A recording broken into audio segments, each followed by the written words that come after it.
Let's move to the topic of foreign policy. I want to begin with Russia's war against Ukraine, which is now in its third year.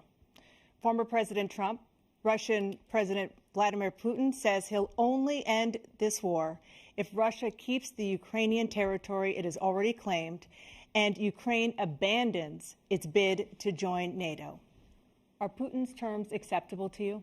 First of all, our veterans and our soldiers can't stand this guy. They can't stand him. They think he's the worst commander-in-chief, if that's what you call him, that we've ever had. They can't stand him. So let's get that straight. And they like me more than just about any of them. And that's based on every single bit of information. As far as Russia and Ukraine, if we had a real president, the president that knew, that was respected by Putin, he would have never invaded Ukraine.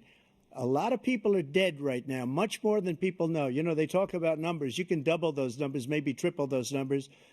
He did nothing to stop it. In fact, I think he encouraged Russia from going in.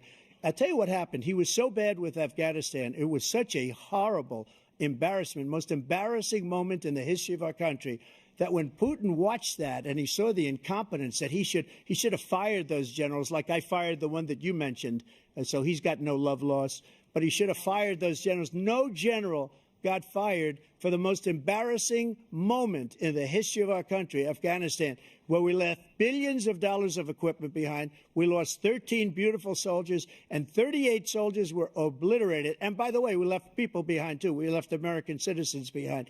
When Putin saw that, he said, you know what? I think we're going to go in and maybe take this was his dream. I talked to him about it, his dream. The difference is he never would have invaded Ukraine, never, just like Israel would have never been invaded in a million years by Hamas. You know why? Because Iran was broke with me. I wouldn't let anybody do business with them. They ran out of money. They were broke. They had no money for Hamas. They had no money for anything, no money for terror. That's why you had no terror at all during my administration. This place, the whole world is blowing up under him.